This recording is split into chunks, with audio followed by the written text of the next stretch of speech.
तुम्हाला पण आयुष्यात मागे पडल्यासारखं वाटतं का? म्हणजे खूप काही करायचं होतं, पण सगळं करायचं राहून गेलं. आपल्या बरोबरीचे सगळे पुढे गेलेत, मात्र आपण तिथेच आहोत. आपण मागे पडलो आहोत का? आपलं काही चुकतंय का? आपलं आयुष्य असं शांत आहे आणि बाकी सगळ्यांच्या आयुष्यात मस्त घडामोडी चालू आहेत. मग आपल्याच आयुष्यात असं का होतंय? असा प्रश्न आपल्यापैकी बऱ्याच जणांना बऱ्याचदा पडतो. नमस्कार मंडळी, मी सायली, तुमची जवळची मैत्रीण. मी काउन्सिलर आहे आणि स्वीकार माइंड केअरची को फाउंडर. आपल्यालाच असं वाटतंय आपण एकाच ठिकाणी थांबलोय का खरंच हे आहे? कारण बऱ्याचदा ना आपण खूप गोष्टी करत असतो आणि आपल्यालाच असं वाटत असतं की नाही, आपण काहीच करत नाही आहोत. कारण आपण समाधानी नसतो. आपल्याला बऱ्याचशा गोष्टी नव्याने करायच्या असतात, शिकायच्या असतात आणि म्हणून कुठेतरी आपल्याला असं वाटतं की आपलंच आयुष्य थांबलंय आणि सगळ्यांचं आयुष्य मात्र उत्तम, छान चालू आहे. किंवा बऱ्याचदा असं होतं की खूप जबाबदाऱ्या आपल्या अंगावरती पडतात आणि आपल्याला खूप काही करायचं असतं, पण आपण ते नाही करू शकत. आपल्या हातून ते घडू शकत नाही किंवा बऱ्याचदा आपल्या मनाचा उत्साह खूप असतो, पण आपली शरीर आपल्याला साथ देत नाही. बऱ्याचदा आपल्याला करायचं भरपूर असतं, पण कुठून सुरुवात करायची हेच आपल्याला कळत नाही. असे खूप प्रश्न मनामध्ये घोळवत असतात आणि काय बाबा नेमकं कुठं काय चुकतंय? हा सगळा जो मनाचा गोंधळ असतो ना, तो संपतच नसतो. मग त्यासाठी आपण काय केलं पाहिजे? तर सगळ्यात पहिला गोष्ट ना, आपण स्वतःला हा प्रश्न विचारायचा आहे, की नेमकं खरंच असं आहे का? की मला खरंच असं वाटतंय का, की माझं आयुष्य थांबलंय? कारण आपण जे करतोय त्याबद्दल आपल्याला कल्पना नसते. पण आपल्याला समोरच्याकडे बघून असं वाटत असतं, की बापरे! ती किती गोष्टी करतीये. पण आपणही अनेक गोष्टी करत असतो.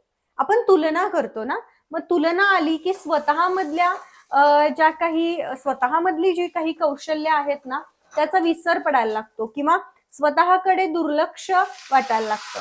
म्हणजे एखादी स्त्री बघा, उत्तम काम करत असते, म्हणजे ती घर छान सांभाळत असते, ऑफिस मधल्याही जबाबदाऱ्या छान पार पाडत असते आणि घरामधल्या जबाबदाऱ्या देखील ती उत्तम पार पाडत असते.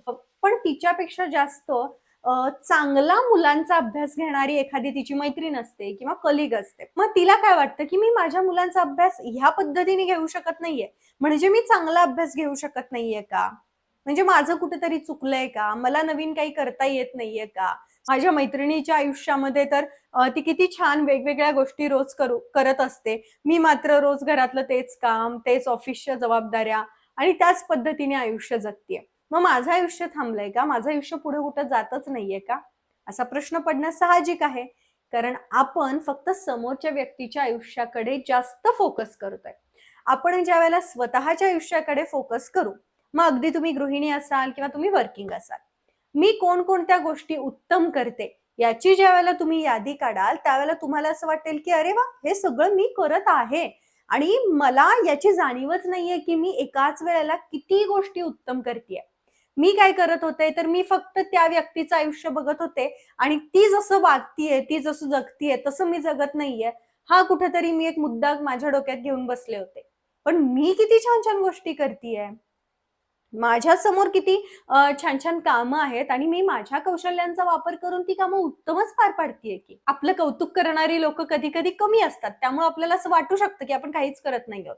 मात्र आपण ज्यावेळेला स्वतःला विचारतो, स्वतःशी बोलतो आणि आपण काय करतोय याचा आढावा घेतो ना, त्यावेळेला आपल्या लक्षात येतं, की नाही, आपण कमी नाही आहोत. आपलं आयुष्य थांबलेलं नाहीये. आपणही अनेक गोष्टी उत्तम पद्धतीने करत आहोत. फक्त आपलं कुठं चुकतंय, तर आपण तुलना करतोय आणि आपण कोणाच्या तरी सारखं होण्याचा प्रयत्न करतोय. असं न होता ज्यावेळेला आपण स्वतःसारखे होणार आहोत, ज्यावेळेला आपण स्वतः कडे बघणार आहोत, की मी माझ्या रोजच्या आयुष्यात किती-किती गोष्टी करू शकतेय आणि ज्यावेळेला मी माझी पाठ थोपटणार आहे, की बापरे! मी हे सगळं केलेलं आहे, मी करत आहे. मी छोटे-छोटे चॅलेंजेस घेतीये. भलेही मी 4 दिवस का होईना ते करतीये, पण मी करतीये ना. ठरवलंय आज मी वॉकिंगला जायचं. पण मी 4 दिवस वॉक केला, 5व्या दिवशी मी गेले नाही आणि सगळ्या जगाभराचं गिल्ट माझ्या मनामध्ये येतंय, की मी नाही गेले वॉकला. आज माझ्या हातून तर काहीच घडू शकत नाही आणि ह्या निगेटिव्हिटीमुळे 6व्या दिवशी सुद्धा आपण जात नाही.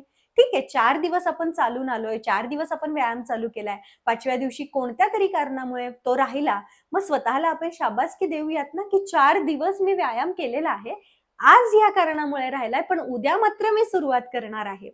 ही ज्या वेळेला पॉझिटिव्हिटी येणार आहे, त्यावेळेला उद्या आपोआपच आपण उठून जाणार आहोत. पण मी काहीच करू शकत नाही, माझ्यामध्ये सातत्यच राहत नाही, माझ्याकडून गोष्टी होतच नाही, हे ज्या वेळेला तुम्ही म्हणणार आहात, किंवा हाच ज्या वेळेला स्वतःबद्दल, ह्याच पद्धतीने ज्या वेळेला तुम्ही स्वतःशी बोलणार आहात, त्यावेळेला मग पुढे तुम्ही सातत्य ठेवूच शकणार नाही आहात. कारण तुमचं मोटिवेशन जे आहे ते तुमच्यामध्ये आहे.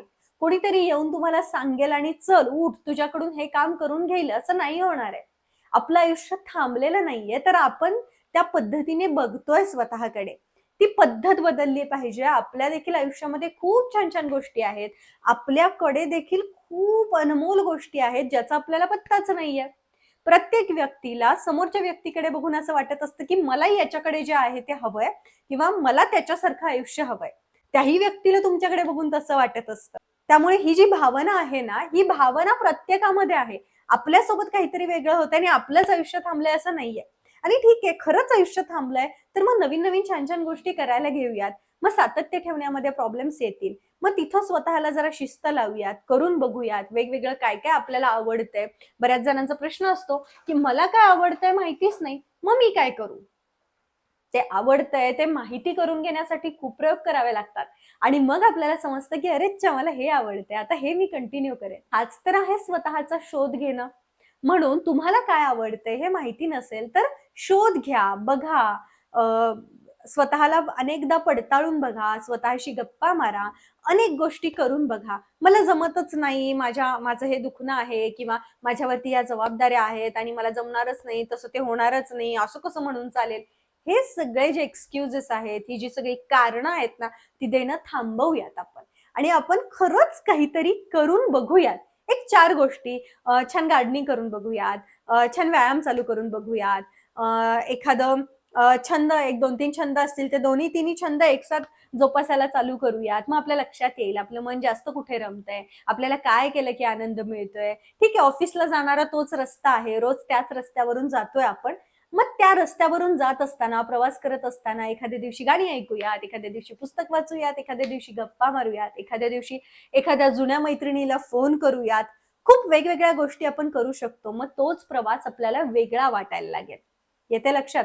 मग आयुष्य आपलं थांबलेलं नाहीये, तर आपल्याला वेगवेगळे प्रयोग करायची गरज आहे. आपल्याला स्वतःला शाबासकी द्यायची गरज आहे. आपल्याला लगेच अपराधीपणाची भावना येते ना, की मी करूच शकत नाहीये, ती थांबवण्याची गरज आहे. एखाद्या दिवस नाही जमलं ठीक आहे, पण दुसऱ्या दिवशी जोमाने पुन्हा प्रयत्न करण्याची गरज आहे. आणि मग आपोआपच आपल्याला आपलंही आयुष्य छान एका दिशेला चालल्यासारखं दिसेल. फक्त तुम्ही ज्या क्षणात आहात ना, त्याचा आनंद घ्या. आज मी काय करतीये, आता या क्षणात मी काय करतीये, त्याकडे लक्ष केंद्रित करा आणि बघा, तुम्हाला नवीन नवीन नवीन सापडत जाईल.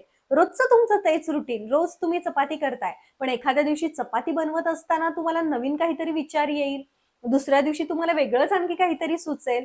त्या मुव्हमेंटमध्ये जेव्हा तुम्ही असताना, पूर्ण जगत असताना, त्यावेळेला आपल्याला तो मुव्हमेंट नवीन काहीतरी देऊन जातो. तो क्षण आपल्या जीवनामध्ये आमूलाग्र असतो. तो अविस्मरणीय होण्यासाठी आपल्याला तिथं प्रेझेंट असणं गरजेचं आहे आणि आपण प्रेझेंट नाही आहोत. आपण फक्त समोरच्याकडे पाहतोय आणि मला त्याच्यासारखं व्हायचंय, मला त्याच्यासारखं आयुष्य जगायचं आहे, असं आपल्याला करायचंय. तर असं न करता, उगाचच नको ते विचार न करता, आपलंही आयुष्य छान चालू आहे, ही शाश्वती द्या स्वतःला. ती तुलना बंद करा आणि तुम्ही काय काय करताय ना, त्याची एकदा नोंद काढा. बघा, तुम्हाला तुमच्या चुका स्वतः सापडतील आणि तुमच्या मनातली जी भावना आहे ना, की मी नाही करू शकत आहे, ती सुद्धा नाहीशी होईल आणि तुम्हाला देखील समजायला लागेल, की तुम्ही किती गोष्टी छान पद्धतीने करू शकताय.